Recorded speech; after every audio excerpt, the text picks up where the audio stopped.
எதுனாலும் இந்த தொடரை நிறைவாக மரணத்தை பற்றிய ஒரு ஞானத்தை அனைவருக்கும் தெளிவாக விளக்கினீர்கள். முதலில் நாம் விளைவில் விழிப்பு நிலையில் விளைவறிந்த விழிப்பு நிலையில் ஒரு செயலை செய்யலாமா வேண்டாமா என்று சிந்தித்து நடக்கும் பொழுது, நிகழ்காலத்தில் வாழும் பொழுது நாம் தேவையை நிறைவு செய்த பிறகு சும்மா இருத்தல், அதாவது மனம் இயற்கையில் இறைநிலையில் தோய்ந்து இருத்தல், அதுவே ஆனந்தம், அமைதி. அது நிலையாக நீடித்ததாக இருக்கும். அதுவே ஞானம்.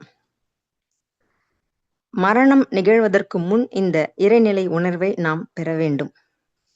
நிறைவு பெறாத ஆசைகளோடு மரணம் அடைந்தவர்கள் இதை உணர முடியாது. நிகழ்காலத்தில் வாழ்ந்தவர்களுக்கு மரணம் எப்போது நிகழும் என்று அவர்களுக்கு தெரியும் என்று ஐயா சொன்னார்கள். தேவைகளை அதிகமாக்கி சாகும் வரை உலக பொருட்களை அனுபவம் செய்வதிலேயே கழிக்கிறார்கள். சமுதாயத்துக்கு தீர்க்க வேண்டிய கடனை தீர்க்காமலே இறக்கிறார்கள். இறப்புக்கு பின் என்ற மகரிஷியின் தத்துவத்தில் மரணத்தை 3 வகையாக விளக்கினார்கள். அதாவது இயற்கை மரணம், துர்மரணம், ஜீவசமாதி. துர்மரணம் என்பது எந்த மனிதனுக்கும் நிகழக்கூடாது. இது இயற்கைக்கு முரணானது. மரணம் இயற்கையாக நிகழ வேண்டும். நாம் அதன் தத்துவத்தை தெரிந்து வாழ வேண்டும். துர்மரணம் அடைந்தவர்கள் கடுமையான சாப பதிவுகள் பெற்றிருக்க வேண்டும் என்று ஐயா கூறினார்கள். அதாவது அந்த கருமையத்தில் இந்த கடுமையான சாபம் பெற்றிருந்தால் உடனே அது சிதைந்து துர்மரணத்தை ஏற்படுத்துகிறது என்று சொன்னாங்க ஐயா. இந்த மரணம் நிகழக்கூடாது என்ற ஞானம் நமக்கு வேண்டுமானால் யாரிடமும் சாபம் வாங்காமல் அறத்தின்படி நாம் வாழ வேண்டும். அதாவது பிறருக்கு துன்பம் கொடுப்பவர்கள் பாவம் எப்படியெல்லாம் செய்கிறது என்று ஐயா 3 வகையாக விளக்கினார்கள். பிறருக்கு துன்பம் கொடுப்பவர்கள், யாருக்கும் துன்பம் கொடுக்காமல் வாழ்பவர்கள், யாருக்கும் துன்பம் கொடுக்காமலும் பிறர்க்கு துன்பம் போக்கும் செயலை செய்பவர்களாக இருப்பவர்களுக்கு நாம் எந்த ஒரு துன்பம் தரமான செயலை செய்யக்கூடாது. அதுவே ஞானம் என்று ஐயா தெளிவாக விளக்கினார்கள் ஐயா. மிக சிறப்புங்க ஐயா. உடலின் அறிவு நம் உடலில் உள்ள அனைத்து கழிவுகளையும் வெளியேற்றி உடலை தூய்மைப்படுத்தும் போது அந்த முயற்சியை நாம் அந்த வலியை பொறுத்து கொள்ளாமல் அதை நோய் என்று கருதி மருத்துவமனைக்கு சென்று அதை அப்படியே மாத்திரை மருந்து எடுத்து அதை அமுத்தி வைத்து விடுகிறோம். மரண படுக்கையின் போது இது அனைத்தும் வெளியேற இருக்கிறது. அப்பொழுதும் மருத்துவமனைக்கு கொண்டு சென்று அப்பொழுதும் மாத்திரை மருந்து போட்டு உள்ள அமுக்கி வச்சிடறாங்க. இப்ப ஹாஸ்பிட்டலுக்கு போனாக்கா அது வீட்டில் நிகழும் போதாவது அந்த கழிவுகள் வெளியேற வாய்ப்பு இருக்குன்னு சொன்னாங்க. வீட்டிலேயே இயற்கை மரணம் ஏற்பட்டால் அந்த கழிவுகள் அனைத்தும் வெளியேறும். அது இயற்கை மரணம். மருத்துவமனையில் நிகழும் மரணம் செயற்கையான இயற்கை மரணம். அமுக்கப்பட்டு மருத்துவமனையில் இறப்பவர்களின் சங்கதியினர்கள் நோயில் துன்பப்படுவார்கள் என்றும் நாம் இன்று முதல் நம் உடலை தூய்மை செய்ய விட்டுவிட வேண்டும். இயற்கை மரணம் அடைவதால் நமது சங்கதியினர் வாழ்க்கையில் நோயின்றி ஆரோக்கியமாக அவர்களால் வாழ முடியும் என்ற ஒரு சிறப்பான ஒரு சிந்தனையை நமக்கு வழங்கியிருக்கிறார்கள். ஐயா அவர்களுக்கு நன்றிகள், பாராட்டுகளும் பல. ரொம்ப சிறப்பா இருந்ததுங்க ஐயா. ஐயாவிடம் இந்த மரணத்தை பற்றிய கேள்விகள் கேட்டு தெளிவடைய விரும்பும் அன்பர்கள் ஹேண்ட் ரைஸ் பண்ணலாங்க.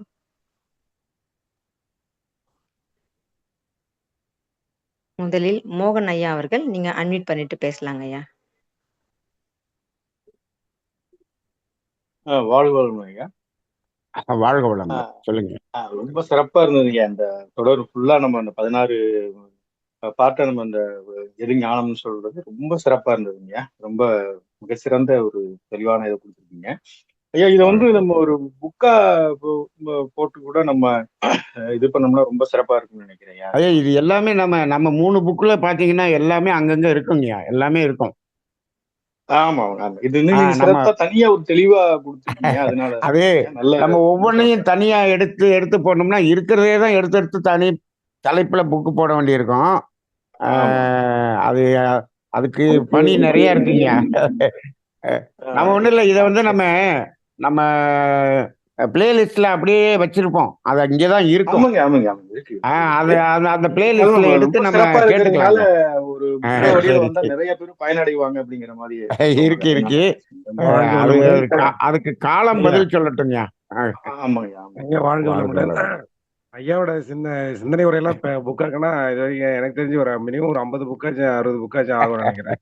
ஆமாங்க அவ்வளோத்தையும் ஆமாங்க. போடுறதுக்கு தயாரா இருக்கமா, வாங்குறதுக்கு தயாரா இல்லைங்க யாரும். நீங்க ஆமா ஆமா ஆமா. வாங்குறதுக்கு ஒரு நம்ம 1000 ரூபாய் நம்மளுடைய கட்டிக்கோங்க. நீங்க இது மோகனையா, அஹ், நீங்க வாங்குறதுக்கு ஒரு 1000 நண்பர்களே ரூபாய் நிறைய கட்டிக்கோங்க. அடுத்தடுத்து புத்தகங்களை வெளியிடலாம். அது எப்படின்னா உண்மைகளை சொன்னா கேட்கறதுக்கே வர்றதில்ல. புத்தகம் போட்டா யாருங்க வாங்குவாங்க? நீ போட்டு இதுல நான் என்னன்னா 3000 போட்டேன். அதுலங்க, அதாவது ஒரு தத்துவத்தை எடுத்துட்டோம்னா அது அதனோட அடிப்படை தத்துவங்கள் ஒன்னாதான் இருக்கும். அதை நம்ம எடுத்து இதுல கொடுக்குற மாதிரி இருக்கும். அது நம்ம ஒரு அமைப்பு அவங்க அமைப்புக்காக நிறைய புத்தகங்களை போடணுங்கிறதுக்காக போடுறாங்க.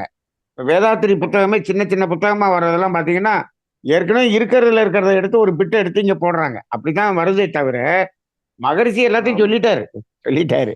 அதனால அது பார்ப்போங்கய்யா, வாய்ப்பு இருந்தால் பார்ப்போம். வாழ்க வளமுடன். கண்டிப்பா கண்டிப்பா அதுக்கு தகுந்த இது காலம் நம்ம கண்டிப்பா வாழ்க வளமுடன். நன்றிங்க நன்றிங்க. வரணும். ஐயா ஒரு சின்ன அந்த இதுல இருந்து ஒரு சொல்லுங்க கேள்விங்கய்யா. இப்ப சொல்லுங்க. நம்ம இப்ப கழிவை நீக்கம் பண்ணல நிறைய சாபங்கள் அந்த பாவங்கள்லாம் பண்ணி நிறைய அவங்க இது பண்ணி அவங்க ம் இறுதி காலத்துல இந்த வினையை கழிக்காமயே போய் இறந்துடுறாங்க ஐயா. ஆமா. அவங்களுடைய அந்த வினை அந்த ம் பிள்ளைகளுக்கு போகுது. அவங்களும் அதையே பிள்ளைகள் துன்புறுத்தி திருப்பி அதே முறையில அவங்களும் இந்த காலத்தை கடத்துறாங்களா ஐயா? அது இப்ப தலைமுறை தலைமுறையை கடத்தி கொண்டு போய் ஆ ஏதோ ஒரு இதுல அது ஆ முடியுமா ஐயா? இப்பதான் நீங்க நல்ல சிந்தனைக்கு வந்துட்டீங்க. நீங்க அவங்களும் அதையே பண்றாங்களே அப்படின்னு சொல்றீங்க பாத்தீங்களா? இப்படி ஆமா தலைமுறைக்கு அதை கூட்டிக்கிட்டே இருக்கிறதுனாலதான், அதாவது நம்ம தாத்தா காலத்துல இருந்த நோயை விட இன்னைக்கு கடுமையான நோய்கள் இருக்கிறது. ஆமாங்க ரைட்டு. இப்ப இன்னும் ஒரு காலம் இப்படியே போச்சுன்னு சொன்னோம்னா இதை விட இன்னும் கொடுமையான நோய்கள் வர இருக்கிறது. அப்ப இதுக்கெல்லாம் இந்த தத்துவம் தெரிஞ்சு இதை குறைக்கிறதுக்கான வேலையை நம்ம சமுதாயம் எப்ப பண்ணும்? அதுதான் ஒரு பெரிய கேள்விக்குறியாக இருக்கிறது. ஆமாங்க.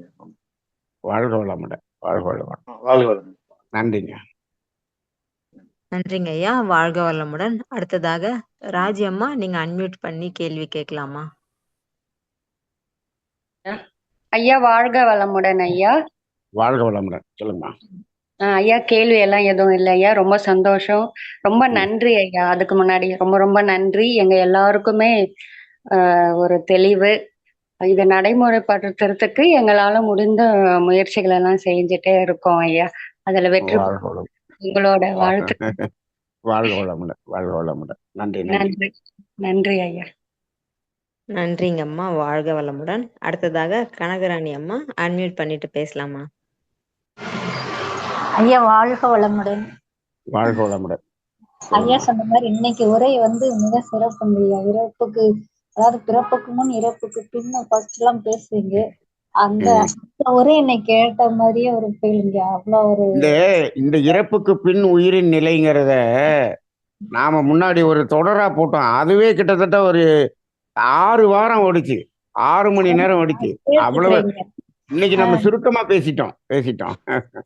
அதோட வாழ்க உரை வளமுடன். நீங்க சொன்னது சுருக்கம். ஆனா கேட்கும்போது, அதை திருப்பி கேட்கும்போது இன்னைக்குதான் புதுசா கேட்ட மாதிரி அவ்வளவு ஒரு ஃபீல் ஆச்சுங்க ஐயா. இப்ப நீங்க வாழ்க வளமுடன். சொன்னீங்க டாக்டர்கிட்ட எல்லாம் ஹாஸ்பிட்டல்லயே என்ன சொல்றாங்கன்னா, டாக்டர் நீங்க வீட்டுக்கு கொண்டு போயிருங்க அப்படின்னு சொல்றாங்க. ஆனா ம். இவங்க என்ன பண்றாங்கன்னா, நாங்க வீட்டுல கொண்டு போய் என்ன பண்றது, யார் பாக்குறது, இங்கேயே ஆ இருக்கட்டும் ஆ அப்படின்னு எனக்கு தெரிஞ்சு ஹாஸ்பிட்டலே விட்டுறாங்க ஆ ஐயா. அதுதான் அவங்களுக்கு இந்த உண்மை தெரியாததுனால அப்படி பண்றாங்க. ஆஹ் ம் அப்புறம் உயிர் போற நிலையில அப்பதான் வீட்டுக்கு கொண்டு வர்றாங்க. வந்த உடனே அந்த மாதிரி உயிர் போயிடுது. வீட்டுல ஒரு 2, 3 ம். நாள் கூட வச்சுக்கணும் அப்படிங்கிற ஒரு மனநிலை கூட இப்ப இல்லாம போயிடுச்சுங்கய்யா. இந்த இல்லாம உண்மை போயிடுச்சு. ஆமா. தெரியாதது. இப்போ சில சில சில கேஸ் எல்லாம் நான் பார்த்திருக்கேன். இது 1 நாள் 2 நாள் தாங்க அப்படின்னு சொல்லி டாக்டர் அனுப்பிச்சு விட்டுருக்காங்க.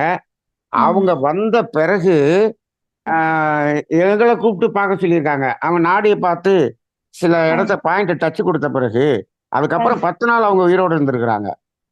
ஆனால் கிட்ட அந்த 10 நாள்ல ஒரு 30-40 தடவை லூஸ் மோஷன் அவ்வளவு போய் அதுக்கப்புறம் மரணம் நிகழ்ந்தது நாங்க பார்த்திருக்கோம். உடல் சுத்தம், அதாவது அது நடந்தது. அது நடக்கிறதுக்கு அந்த அந்த பாயிண்ட கொடுத்த உடனே அது அப்படி நடந்து மரணம் நிகழ்ந்தது. அது ஆனா அதை வச்சு பாக்குறதுக்கு ஆள் வேணுமே. இப்ப வந்து அத வந்து பார்க்க வந்து யாரும் இல்லைங்கய்யா. ஆஹ் இப்ப அவ- சொன்னீங்கய்யா, இப்ப இந்த மருந்து மாத்திரைகள்லாம் நிப்பாட்டிட்டா சரியாயிடும்ட்டு. நாங்க இருந்த வீட்டு பக்கத்துல ஒரு 70 வயசு ஐயா இருந்தாரு. அவருக்கு ம் வந்து ரொம்ப சீரியஸ் ஆயி ஒண்ணும் பண்ண முடியாது. பெட்ல இருந்தா ம் நீங்க வீட்டுக்கு கூட்டிட்டு போங்க அப்படின்ட்டாங்க. அவங்களுக்கு ம் வந்து 2 வருஷத்துக்கு முன்னாடி ஓப்பன் ஹார்ட் சர்ஜரி பண்ணி, அது வந்து சக்சஸ் ஆயிடுச்சு அப்படின்னு பேப்பர்ல எல்லாம் போட்டிருந்தாங்க. அந்த ஐயா வந்து நல்லா சாதாரண குடும்பம் ம் தான், நல்லா உதவி பண்ணுவாரு. யாரையும் புண்படுத்த மாட்டாரு. ம் ம் வீட்டுக்கு கொண்டு போங்கன்னு சொன்னவங்க வந்து ம் ஒரு மாசங்கய்யா. ம் அவங்களுக்கு சாப்பாடே கிடையாது. சும்மா ம் தண்ணி இந்த மாதிரி தான் குடுத்துட்டு இருந்தாங்க. சொந்தக்காரங்க எல்லாம் வந்து பாத்துட்டு போயிட்டே ஆ இருந்தாங்க. இப்போ பேரு அப்படி அப்பப்போ இருந்து இறந்தாரு. ரைட். இறக்கலைங்கய்யா. ஆ தெளிவாயிட்டாரு. அப்படியே இருந்து அவருக்கு ஜீரண தெளிவாயிடுச்சு. ரைட். சரியாக இல்ல அப்படின்ட்டு ஆ ஏதோ சொல்லி அனுப்பிட்டாங்க. ஒரு சரி மாசம் எந்த உணவும் இல்ல. சரி. அதுக்கப்புறம் கொஞ்சம் கொஞ்சமா தெளிஞ்சு இப்ப வந்து எந்திரிச்சு மாடிப்படி ஏறி பக்கத்துல ஆ இருக்கிற மாடிப்படி ஏறி இறங்குற அளவுக்கு வந்துட்டாங்கய்யா. வந்துட்டார். இப்ப அவர் வந்துட்டு ஹாஸ்பிட்டல்லே மருந்து இருந்திருந்தாருன்னா மாத்திரை அப்பயே இறந்திருப்பார். மருந்து ம் மாத்திரை எல்லாத்தையும் நிப்பாட்டிட்டாங்க. சரி ஓகே. இது உங்களுக்கு எதுக்கு அப்படின்ட்டு. ஆ அதுக்கப்புறம் என்னாலயும் நம்பவே முடியலைங்கய்யா. அந்த மாதிரி எந்திரிச்சிட்டாங்க. ம் எதிர்பார்த்துட்டு ரைட். இருந்தவங்க, இன்னைக்கு ரைட். மாடிப்படி ஏறி போறாங்க. அந்த அளவுக்கு வந்துட்டாங்கய்யா. ஆ அப்ப ரைட். அது அது அது மாதிரி அனுபவங்களும் இருக்குதுங்கம்மா, நிறைய இருக்கு அது மாதிரி. ஆ, ஒருத்தர்லாம் வந்து நம்ம மன்றத்து அன்பருடைய மாமனார் ஆ, ரொம்ப இறக்கும் தருவாயில இருக்கும்போது அவருக்கு இன்னைக்கு உயிர் போகுமா நாளைக்கு உயிர் போகுமான்னு பார்த்து ஆ, சொல்லுங்க, நாடியை பார்த்து சொல்லுங்கன்னு என்கிட்ட சொன்னாங்க. சரிங்கய்யா. அவங்களுக்கு நாடியை பார்த்து சொல்றதுக்காக போனவன் என்ன பண்ணிட்டேன், நான் எதுக்கு ஒரு டச்சுக்கு ஒரு பாயிண்ட் கொடுத்துட்டு வந்துடுறேன், ஆ, அப்புறம் பார்த்துக்கலாமான்னு சொல்லிட்டு வந்துட்டேன். சரிங்கய்யா. அவர் என்னன்னா எந்திரிச்சு நல்லா உட்காண்டாரு. ஆ, எங்க மாமனாருக்கு அவர் இறக்குறவரை வந்து நண்பன் ஐயா எந்திரிச்சு உட்கார வச்சுட்டாரு, இப்ப நான் அவருக்கு சாப்பாடு செஞ்சு போட்டுக்கிட்டு இருக்கேன் அப்படின்னு அந்த மாதிரி சொன்னாங்க. அந்த அது மாதிரி. மாதிரி சில ம். சில இடத்துல ஆ, நாம வந்து என்ன பண்றோம், இந்த இன்னைக்கு இருக்கக்கூடிய ஆங்கில மருந்துகள் வந்து அதை எதிர்வினையாக செய்கிறது. ஆ. அது வந்து சமுதாயத்துக்கு புரிதல் இன்னும் வரல வரல. ஒவ்வொன்னும் நிப்பாட்டவும் இந்த மாதிரியும் நல்லா ஆகுறதுக்கும் அந்த நடக்கும் மாதிரி நடக்கும். ஒரு வாய்ப்பு ஆனா வந்துடுச்சு ஆனா பாத்தீங்களா? எதை நிறுத்தணும் எப்ப ஆ, நிறுத்தணுங்கிற அந்த ஒரு விழிப்புணர்வு தெரிஞ்சு நிறுத்தணும். நம்ம ஆ, வாட்டுக்கு எல்லாத்தையும் நிறுத்திடக்கூடாது. அப்படி இல்லை. ஆ, அதை அதை சில சப்போர்ட்டோட நம்ம மற்ற சப்போர்ட்டோட தான் நிறுத்தணுமே தவிர ஆ, டக்குன்னு வந்து இதெல்லாத்தையும் வந்து நிறுத்திட்டா சரியா போகும் அப்படி இல்லை. அது வந்து அந்த நிலை தெரிந்து ஆ. நிறுத்தணும், அவ்வளவுதான். அந்த அவருக்கு உயிர் போகுதுன்ட்டு எல்லாத்தையும் நிப்பாட்டிட்டாங்க ஐயா. உயிரே அது போகுது இல்ல, எடுப்பாங்க அப்படி. அவருடைய அவருடைய ம். நாடிகள் பார்த்தா உயிர் உயிர் ஓட்டங்கள் நல்லா இருந்திருக்கும். ஓ, வெளியில சரி. சிம்டம் அப்படி தெரிஞ்சிருக்கும். ஆ, அந்த நாடிகள் நல்லா இருந்து நம்ம நிறுத்தினோம்னா ஒன்றும் செய்யாது. அது சரி. இல்லைன்னு சொன்னோம்னா காம்ப்ளிகேட்டடா இருந்தா நம்ம அப்படியெல்லாம் நிறுத்த முடியாது. ஓ, அதெல்லாம் அதுல நிறைய நமக்கு ஞானம் வேணுங்கம்மா. வாழ்க சரி. வளமுடன். சரிங்கய்யா. அப்புறங்கய்யா நம்ம மன்ற தம்பிங்க ஒரு 23, 24 வயசு தான் ஆகுங்கய்யா. அந்த ம் தம்பி வந்து சின்ன வயசுலயே வந்துட்டாங்க. அவங்க தாத்தா வந்து 6 மாசம் படுக்கையில இருந்தாங்கய்யா. இந்த ம் தம்பி தான் அவங்க தாத்தாக்கு எல்லாமே பாப்பாங்க. அவங்களோட ம் உடற்கழிவு எல்லாமே பார்த்து 6 மாசமா சலிப்பே இல்லாம பார்த்து ம் அதுக்கப்புறம் ம் தான் இறந்தாங்க. இப்ப நீங்க ம் சொன்னீங்க இல்லையா? இயற்கை ம் மரணத்துக்கு. மரணம். இவங்க இது தெரிஞ்சதுனால 6 மாசமா அவங்க தாத்தாவ இந்த தம்பி தான் ம் பார்த்து இது பண்ணாங்க. எங்களுக்கெல்லாம் ரொம்ப உண்மையிலேயே சந்தோஷமா இருந்தது. இந்த மனவளக்கலை ம் தெரிஞ்சதுனால அவ்வளவு ரைட் ரைட் ரைட். பண்ணியிருக்கிறாங்க. அப்படின்ட்டு அப்ப அந்த பையனோட வாழ்க்கை நல்லா இருக்கும் தானங்க அந்த மாதிரிலாம் நல்லா பண்ணும்போது. இருக்கும் நல்லா இருக்கும், நல்லா ஆரோக்கியமா இருப்பான் அந்த பையன். ம். ஆ. வாழ்க வளமுடன். நன்றி நன்றி நன்றி. வாழ்க நன்றிங்க. வளமுடன். வாழ்க வளமுடன். நன்றிங்கம்மா. நன்றிங்கம்மா. வாழ்க நன்றி. வளமுடன். அடுத்ததாக சித்ரா தேவி, நீங்க அன்மியூட் பண்ணிட்டு பேசலாமா? வாழ்க வளமுடன் ஐயா. ரொம்ப வாழ்க சிறப்பு. வளமுடன். நாங்கெல்லாம் உண்மையிலேயே புண்ணியம் செய்திருக்கோம். எது ஞானம்ங்கிற தலைப்புல இவ்வளவும் எங்களுக்கு சொல்லி கொடுத்துருக்கீங்க. நீங்க இன்னைக்கு நடத்த நான் 25 இயர்ஸ் பின்னாடி போயிட்டேங்க ஐயா. உண்மையிலேயே என் தந்தையோட எங்க பாட்டியோட இயற்கை மரணத்தை நான் கூடவே இருந்து பார்த்தேன். நீங்க சொல்றதுக்கு ம் முன்னாடியே நான் வந்து அவங்களோட அந்த ம் லூஸ் மோஷன் பயங்கர ஸ்மெல்லா இருக்கும். கலரு அந்த ம் அவங்களுக்கு முன்னாடி சொல்ல முடியாது நம்ம. அவங்க ஆமா. கடைசி நிமிஷத்துல என்ன பண்ணிட்டோம், அவங்க சாரி கட்டுறதையே வேஷ்டி மாதிரி கட்டி ம் விட்டேன்னா வாஷ் பண்ணவே முடியாது. ஆ ஸ்மெல்லு நமக்கு வேற அப்ப அந்த ஸ்டேஜ்ல அது தெரியவும் செய்யாது. அவங்க ஆமா வருத்தப்படக்கூடாதுங்கிறதுக்காக அதை வாஷ் பண்ணி முடிச்சுட்டு பக்கத்துல இருக்கிற எலுமிச்சம்பழம் செடி அதையெல்லாம் கசக்கி ஸ்மெல் ம் பண்ணும். ம் ஆனா நீங்க சொன்ன மாதிரி அவங்க வந்து அந்த இயற்கை மரணம் ஏறும்போது அதுக்கு எங்க ஊர்ல சாவு கடைன்னு சொல்லுவாங்க. முகம் அப்படி ம் பிரகாசமா அந்த காது வித்தியாசம் சொல்றாங்க ஐயா. காதுல வந்து ம் இது பார்த்துட்டு கூட அந்த கிராமத்துல அவங்க ம் வந்து இவங்க இனி இருக்க மாட்டாங்க அப்படின்னு ஆ ஒரு 4 காது மாசம் தெரியும், கண்ணுலையும் தெரியுங்கம்மா. கண்ணுலையும் வந்து கண்ணு கடைசியா அவங்களுக்கு ரவுண்ட் அண்ட் நான் அது அவங்களோட இறப்ப நேர்ல பார்த்துருக்கேன். அதாவது நம்ம இந்த இந்த பூ பூ பூக்கிற மாதிரி, அதாவது இந்த இந்த மிஸ்ட் அதுதாங்க மாதிரி கண்ணு வரும். வெண்மையா பூத்துட்டு லாஸ்ட் அவங்களுக்கு உயிர் போகும்போது கண்ணு ரவுண்ட் ஆ அடிச்சுது. அதெல்லாம் அப்படி ஒரு மாதிரி அதெல்லாம் ஒரு நல்ல சிம்டமா தெரிஞ்சிடும் நமக்கு. ம். அவங்க என்னன்னா முதல்ல எல்லார்கிட்டயும் ரொம்ப பாசமா எல்லாம் பேச மாட்டாங்க. ஆனா கடைசியில ம். அந்த ஒரு மே 12ஆம் தேதி அவங்க இறக்குறாங்க. காலை 8 ம். மணிலேருந்து 12:30 மணிக்கு தான் அவங்க உயிர் பிரியுது. அந்த நேரத்துல அவங்க எல்லாரையும் வர வச்சுட்டாங்க. அதாவது அவங்கள கூப்பிட்டு நல்லா பேசுவாங்க. நல்ல ஆ தெளிவாயி பேசி நீ அப்புறமேல இப்படி இருப்பாங்க. நீ நல்லா இருப்ப. இனி உனக்கு ஒண்ணும் பிரச்சனை இல்ல. அப்படின்னு ஒரு சிலர தலையில ஆசீர்வாதம் பண்ணாங்க. எங்களுக்கு எல்லாம் ம். ஆசீர்வாதம் குடுத்தாங்க. எங்க வீட்ல ஒரு டிரைவர் இருந்தாரு. அவர் கூப்பிட்டு, "நீ கடைசி ம். வரைக்கும் இவங்க கிட்டே இரு. எங்கேயும் போயிடாத." அது மாரி அவங்க ம். கடைசி நிமிஷத்துல நெறைய சொன்னாங்க. அவ்வளோ நீங்க இப்ப அவ்வளவும் சொல்லிட்டு அன்னைக்கே இறந்துருவாங்க. ரொம்ப அதாங்கய்யா. ஆச்சரியமா இருக்கும். அது சொல்லி முடிச்சுட்டு ம். எல்லாரும் சுத்தி இருக்கும்போது இறந்துட்டாங்க அவங்க. அதேதான், அதேதான். இந்த இந்த மரணமெல்லாம் இப்ப எல்லாம் யாரும் பார்க்கவே முடியல. அந்த இல்லங்க. மாரி அதான் அவங்க இருக்கு. மருந்து மாத்திரை சாப்பிட்டனே. நீங்க சொன்னதுக்கு அப்புறம் தான் அவங்க இயற்கை சமுதாயத்துல இருந்து ம். அவங்களுக்கு அவங்க வந்து சின்ன வயசுல விடோ ஆனனால அந்த காலத்துல ஒயிட் சாரி தானே கட்ட வைப்பாங்க. சோ ஆ, அவங்களுக்கு இருந்ததே ஒரு ஆ. 4 புடவ தான். காலையில அதான், அதான், தோட்டத்துக்கு அதான். 3 கிலோமீட்டர் நடந்து போவாங்க. மத்தியானம் சாப்பிட ம். வருவாங்க 3 கிலோமீட்டர் நடந்து. திருப்பி சாப்பிட்டுட்டு ரைட். போவாங்க. அவங்க அந்த காரோ, சமுதாயத்துல இருந்து எதுவுமே அவங்க எடுத்துக்கல. இயற்கை அதேதான். தேவைகள். இப்ப எங்க அந்த அப்பாவுடைய எங்க அப்பாவுடைய சித்தப்பா, அவர் ம், பையன் வந்து அவர் என்ன பண்றாரு, ஒரு காலையில ஒரு 10 மணிக்கு டவுனுக்கு கிளம்புறாரு. சைக்கிள் எடுக்குறாரு. ம், "தம்பி எங்க ம். போற?" "டவுனுக்கு போறேன்" அப்படின்றாரு. "இல்ல தம்பி, போ நான் நாளைக்கு போய்க்கலாம்" அப்படின்றாரு. 10 மணிக்கு சொல்றாரு, அதுதான். 2 மணிக்கு இறந்துட்டாரு. அதுதான் அவங்களுக்கு தெரியுது. நீங்க சொல்ல சொல்ல எனக்கு தெரியுங்க. அப்படியே கூட அ அது அ அவங்களுக்கு தெளிவாக தெரியும். அதான் இயற்கை. அதுதாங்க அவங்க வந்து நீங்க சொன்னீங்க இல்லையா, அந்த சமுதாயத்துல இருந்து பெறப்பட்ட பெற வந்து பெறல அவங்க அதிகமா. ஆ தன்னோட வாழ்க்கை அதேதான், தேவைகள அதேதான். தானே நிறைவு செய்துட்டாங்க. அதனால தான் நம்ம அவங்க வந்து இயற்கையான இயற்கை மரணம், செயற்கையான இயற்கை மரணம் 2ஆ பிரிச்சுட்டோம். கண்டிப்பாங்க. 25 வருஷத்துக்கு முன்னாடி உங்க ஸ்பீச்ச கேட்டிருந்தா இது நல்லா அப்ப புரியல. இப்ப நீங்க அத சொல்ல இப்ப சொல்ல புரியுது. இவ்வளவு ஒரு இது தெளிவு இருந்ததுங்கய்யா. ரொம்ப நன்றிங்கய்யா. வாழ்க வளமுடன். நன்றி, நன்றி. வாழ்க வளமுடன். ஐயா இன்னொரு கேள்வி. இப்ப நான் ம், 2 தடவ அக்குபஞ்சர் கிளாஸ்க்கு போம்போது, இப்ப நம்ம ம். ஒருத்தரோட நோய குணப்படுத்தணும்னா அது துன்பம் போக்கும் செயல் தானே! ஆனா ஆமா. நேத்திக்கு கூட ஒரு கூட வந்தவங்க சொன்னாங்க, நான் எனக்கு வந்து உடல் நம்ம இந்த மாரி பண்றதுனால ஹீலிங் குடுக்கும்போது உடம்புக்கு முடியாம ஆகுது ம். அப்டின்றாங்க. இப்போ ஆ. அந்த துன்பம் போக்கும் செயல் வந்து பதிவா வராது. ம். விளைவு இருக்கு இல்லைங்களா? அது புண்ணிய செயல். ஆஹஹ! அப்புறம் ஏன் அப்படி இல்ல. இருக்கிற உடம்ப நீங்க வந்து ம். அதுல அதுல நம்ம கேர்ஃபுல்லா இருக்கணும். ஏன்னா, இதுல வந்து முதல்ல நீங்க உங்க உடம்ப வந்து நல்லா ஸ்ட்ரெங்தன் பண்ணி தான் இந்த ட்ரீட்மெண்ட் குடுக்கணும். ஓ! சரி, அப்படி சரிங்க. இல்லாமல் குடுக்கறது தவறு. அது நம்மள நம்ம பாதிக்கும். நெகட்டிவா இருந்தா பாதிக்கும். நம்மகிட்ட அந்த இது வந்துரும் இல்லைங்களா? நம்ம கொஞ்சம் நிச்சயமா இது பாதிக்கும். நீங்க சரி. சாதாரணமா இந்த இந்த கர்ம காரியம் செய்றாங்கல்ல ஐயருக, ஆமாங்கய்யா. அவங்களுக்கு அந்த கர்மம் போயிரும். அவங்க அதுக்கு போய் அதுக்கு வேண்டியத அவங்க பண்ணணும். இவங்க காசு வாங்கிட்டு அத பண்ணாம இருந்தாங்கன்னா, அவங்க பாதிச்சுருவாங்க. நெறைய இடத்துல இது மாரி இருக்கு. இந்த மாரி மருத்துவம் செய்யும்போது, நம்ம உடல் பாதிப்பு அடையும். நமக்கு வீக்னஸ் வந்துரும். அதனால ம். ரொம்பவும் பார்க்கக்கூடாது. நான்லாம் அக்குபஞ்சர் படிச்சு முடிச்சப்ப, காலையிலயும் சாயந்தரமும் ஆர்வத்துல அத்தன பேஷண்ட் பார்த்தேன். இப்ப ம், எல்லாம் ம், டோட்டலா ம். பார்க்கறத நிறுத்திட்டேன். நேத்து அவங்க அதான் சொல்லும்போது எனக்கு நாங்க வரும்போது ட்ரெயினுக்காக வரும்போது அவங்க சொல்லிட்டு இருந்தாங்க. அப்ப இத ம். தெரிஞ்சுக்கணும். அப்ப கர்மா இல்ல நம்ம போக்குறது சரி செய்யலாம். அவங்களோட லிமிட்டடா செய்யணும். நம்ம அதுக்கு தகுந்த மாரி நம்மளுடைய எனர்ஜி லெவல கூட்டிக்கணும். மகரிஷி, ஓ! நீங்க தீட்சை குடுக்கணும் அப்படிங்கும்போது, இன்னைக்கு தீட்சை குடுக்குறீங்க அப்படின்னா என்ன செய்றாரு? காலையில நீங்க வந்து ஜீவகாந்த பெருக்கம் பண்ணிட்டு வாங்கன்னு சொல்றாரா? ஆமாங்கய்யா. ஆ அதே தான் கரெக்ட். இங்கேயும். அத ஞாபகம் வச்சுக்கங்க. வாழ்க வளமுடன். சரிங்க, சரிங்க. வாழ்க வாழ்க. வளமுடன். வாழ்க வளமுடன். நன்றிங்க அம்மா. வாழ்க வளமுடன். அடுத்ததாக சுப்பிரமணி ஐயா, நீங்க அன்மியூட் பண்ணிட்டு பேசலாங்கய்யா.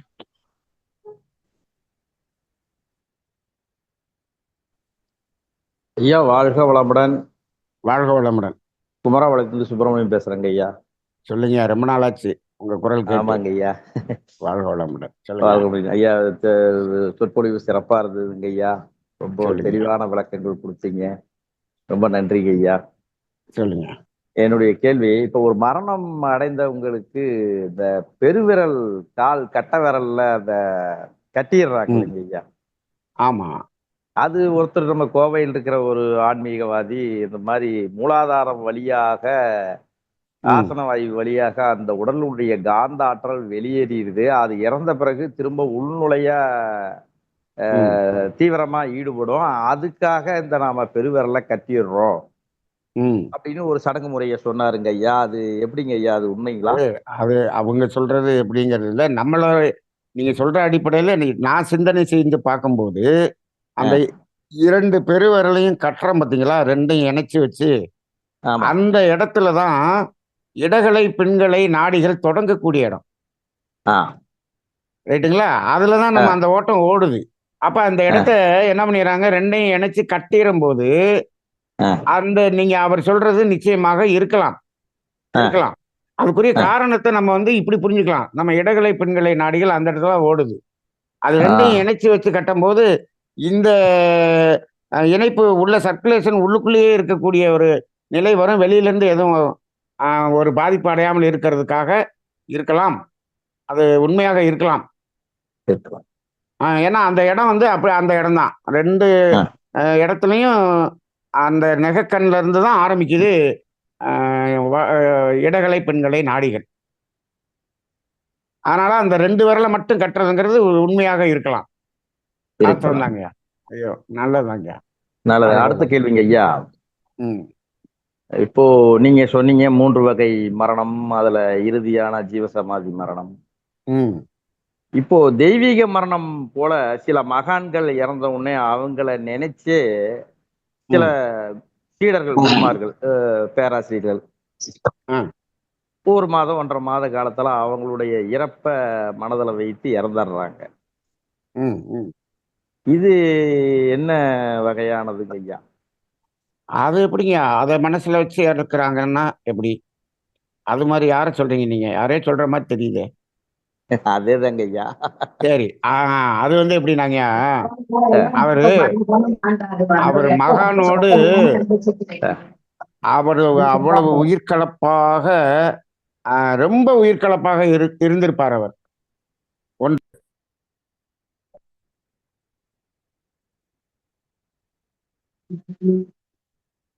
ஆள தூரத்தானதுக்கு வீட்டுக்கு போயெல்லாம் சாப்பிட்டு போலாம் நல்லா சொல்லி சாப்பாடு கொடுத்து விடுதவங்களா வாழ்க என்ன வளமுடன்.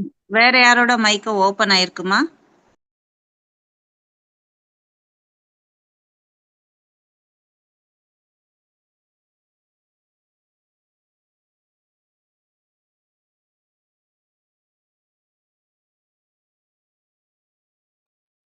வாழ்க வளமுடன்மா. எல்லாரதும் மியூட்ல தான் இருக்கு. ஐயா நீங்க பேசலாங்க ஐயா. ஐயா சொல்லுங்க ஐயா, கேக்குதுங்க ஐயா.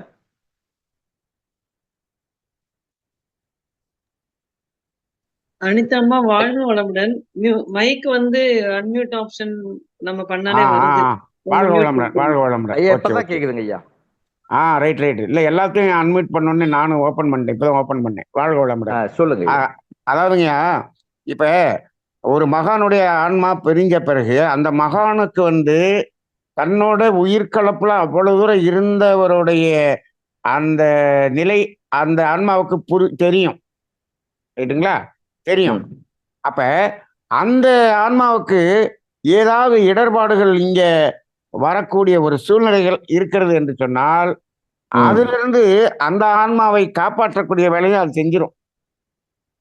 அந்த அடிப்படையில அந்த மரணமும் 30 நாட்களுக்குள்ளாக நிகழ்ந்தது என்பதை நான் புரிந்து கொண்டேன்.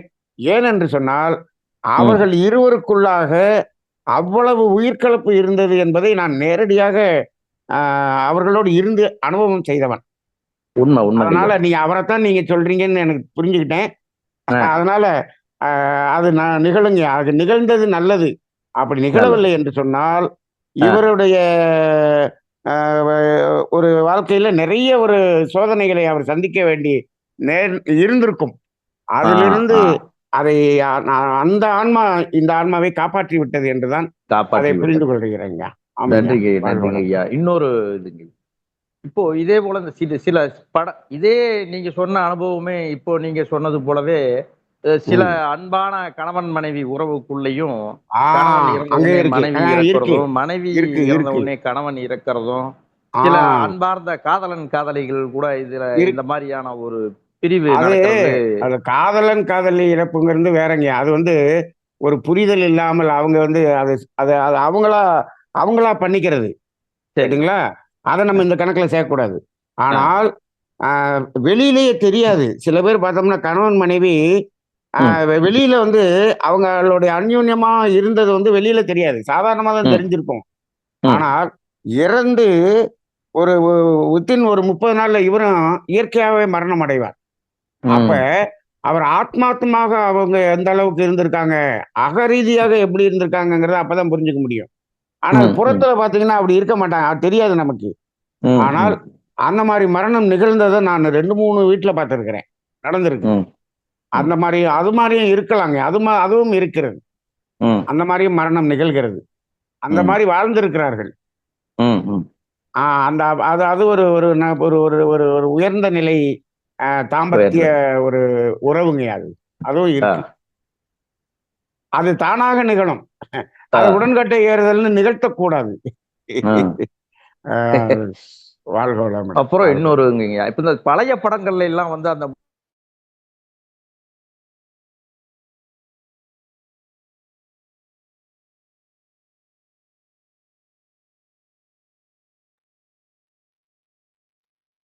வாழ்க வளமுடன் ஐயா. எல்லாமே மியூட் ஆயிடுச்சு. கட் ஆயிடுச்சு. அடுத்தது சொல்லலாங்க. அடுத்து உமையராஜா ஐயா, நீங்க அன்மியூட் பண்ணிட்டு பேசலாங்க ஐயா. ஐயா வாழ்க வளமுடன் ஐயா. ஐயா வாழ்க வளமுடன் ஐயா. இப்போ நீங்க சொல்றதுல இருந்து அந்த வயதாகி இயற்கையா மரணமாகும் பொழுது அவர்களுடைய அந்த ஆன்மாவினுடைய இயல்பா நடக்கக்கூடிய உயிர் பிரிகிற போது அவங்க அதனால ஏற்படக்கூடிய தொந்தரவுகள் எதுவும் மற்றவர்களுக்கு வாரிசுகளுக்கு வராதுன்னு சொல்றீங்க. இப்போ அந்த இயல்பா நம்ம அந்த மரணம் உயிர் பிரிகிற நிகழ்வு நடக்கும் பொழுது அவங்கள பராமரிக்கிறதுக்கோ பாத்துக்கிறதுக்கோ உறவுகள், அந்த சொந்தம் பந்தம்னு யாரும் இல்லாம, வாரிசுகள் இல்லாம துறவு வாழ்க்கையை மேற்கொண்டு வாழ்ந்து மரணிக்கிறாங்கன்னு வைங்க. அப்ப அவர்களுடைய நிலை என்னவாகுங்கய்யா?